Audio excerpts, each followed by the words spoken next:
His Excellency Pradhanmantri Lee Hsien Loong, distinguished delegates, members of the media, सबसे पहले मैं प्रधानमंत्री ली का आभार प्रकट करता हूं उनके आतिथ्य और सौहार्द के लिए। भारत के साथ संबंधों को मजबूत करने के प्रति उनकी सतत चेष्टा के लिए और निजी मित्रता के लिए भी। भारत सिंगापुर के संबंध सच्चे अर्थों में सामरिक साझेदारी की कसौटी पर खरे उतरे हैं।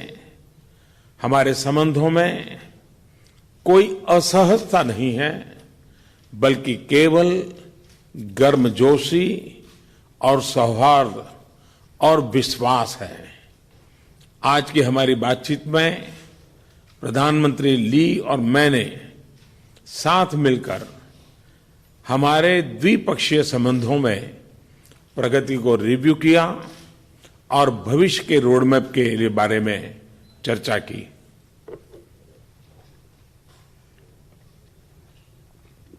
His Excellency Prime Minister Lee Hsien Loong, distinguished delegates, members of the media. First of all, I'd like to express my gratitude to Prime Minister Lee for the warm welcome and the hospitality extended to me and to my delegation.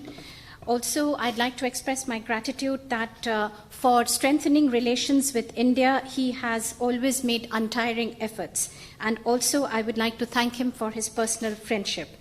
I have to say that relations between India and Singapore, from the strategic point of view, have stood the test of time.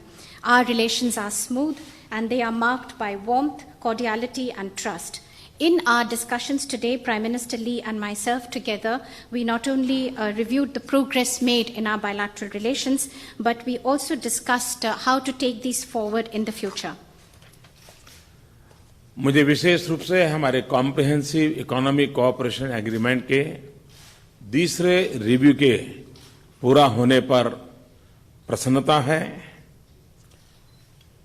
लेकिन हम दोनों इस बात पर सहमत हैं कि दूसरा रिव्यू हमारी मंजिल नहीं है, एक पड़ाव मात्र है।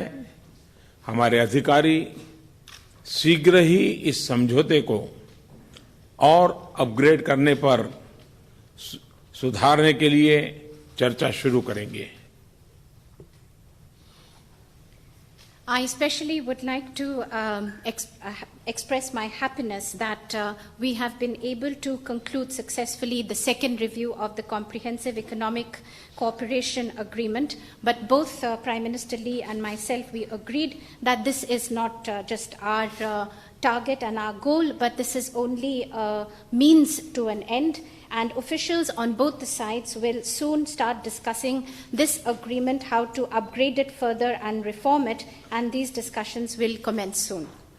भारत के लिए सिंगापुर फॉरेन डायरेक्ट इन्वेस्टमेंट का एक महत्वपूर्ण स्रोत है और भारत से विदेशों में होने वाले निवेश के लिए हमारा शीर्ष डेस्टिनेशन है। मुझे प्रसन्नता है कि भारतीय कंपनियां सिंगापुर का उपयोग आसियान क्षेत्र एवं अन्य देशों के लिए स्प्रिंग बोर्ड के रूप में करती हैं। सिंगापुर की कंपनियों द्वारा भारत में निवेश बढ़ रहा है। भारत की उन्नति सिंगापुर के उसके महत्वपूर्ण क्षेत्रों में अतुलनीय अवसर प्रदान करती है। कल शाम सिंगापुर की महत्वपूर्ण कंपनियों के सीईओज के साथ राउंड टेबल पर मुझे भारत के प्रति उनके विश्वास को देखकर बहुत ही प्रसन्नता हुई। For India, Singapore has always been a source of foreign direct investments and also investments in foreign countries. For Indian investments abroad, it has also been a favorite destination. I'm also happy to note that Indian companies use Singapore as a springboard, not only for this country, but for the entire ASEAN region. And for Singapore, for Singaporean companies, as India progresses and develops, there are immense possibilities and opportunities that are coming up in important sectors. Last evening, I had a roundtable discussion with the CEOs of both the countries, and I'm very happy to note the level of trust and confidence that the Singaporean companies and CEOs have in India. Bharat और Singapore के बीच air traffic तेजी से बढ़ रहा है। दोनों पक्ष शीघ्र ही द्विपक्षीय एयर सर्विसेज एग्रीमेंट की समीक्षा शुरू करेंगे। हम दोनों ही अपने डिजिटल पार्टनरशिप के शुरू होने से बहुत ही प्रसन्न हैं। यह असीमित संभावनाओं के साथ प्राकृतिक भागीदारी का क्षेत्र है। रुपे, भीम और यूपीआई आधारित रेमिटेंस ऐप का सिंगापुर में कल शाम अंतर्राष्ट्रीय लॉन्च डिजिटल इंडिया तथा हमारी भागीदारी की नवीनता की भावना को दर्शाता है।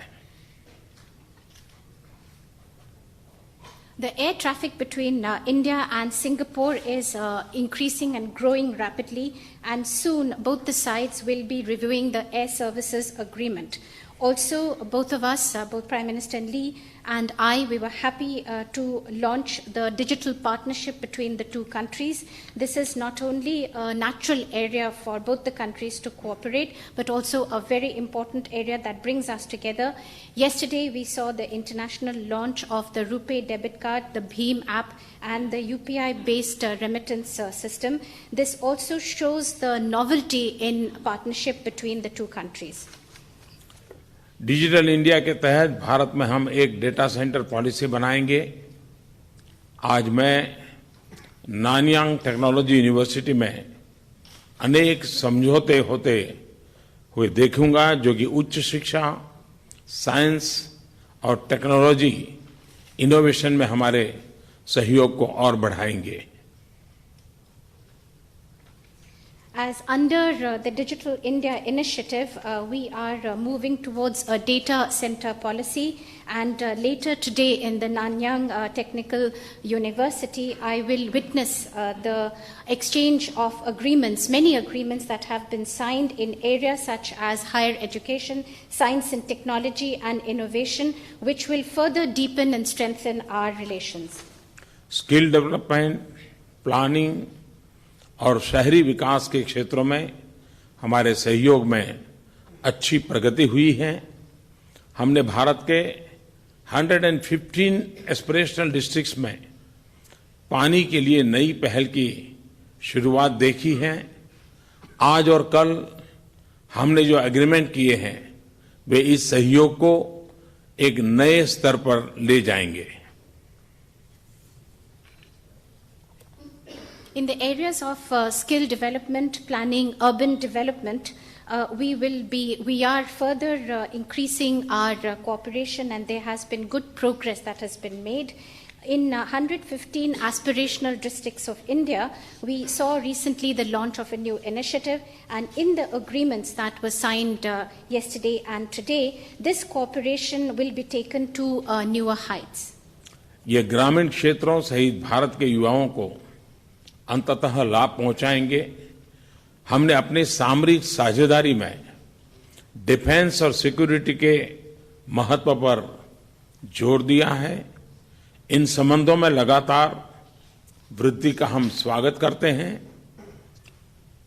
सिम्बेक्स के 25वें वर्ष पर मैं भारत और सिंगापुर की नौसेनाओं को बधाई देता हूं। शीघ्र ही हम त्रिपक्षीय नौसैनिक अभ्यास भी शुरू करेंगे। This initiative will not only benefit our rural areas but also our youth. In our strategic partnership, we have laid emphasis on defense and security, and these relations are also increasing, which we welcomed.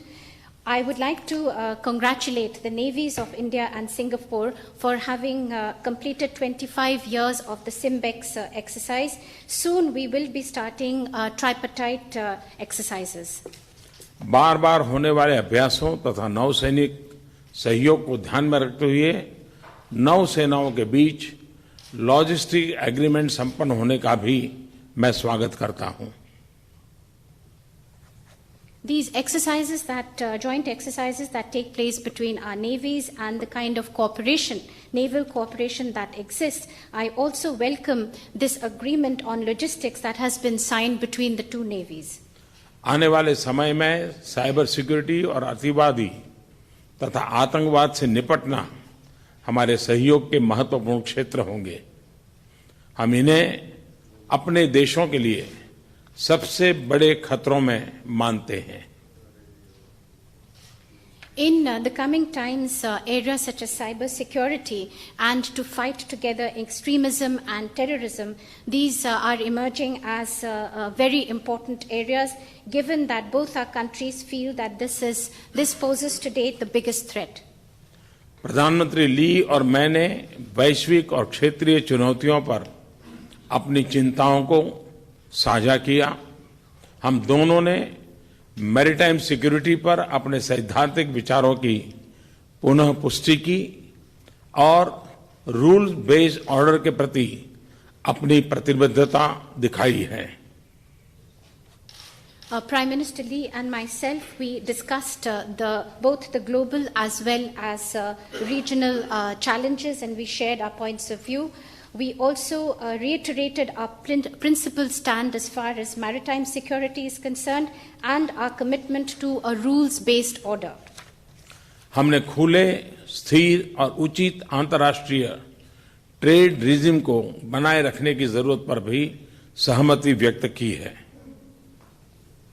We also agreed for having an open, fair and transparent maritime trade and agreement in this area.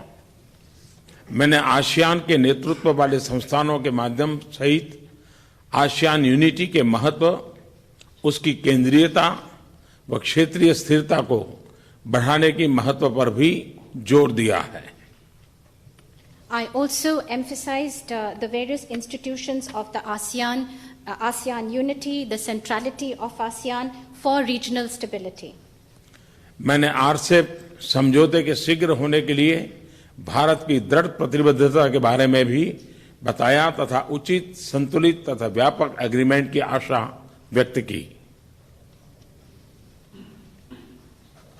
As far as the RCEP agreement is concerned, I reiterated our commitment for a speedy conclusion of the negotiations and to have a balanced, comprehensive and a fair agreement.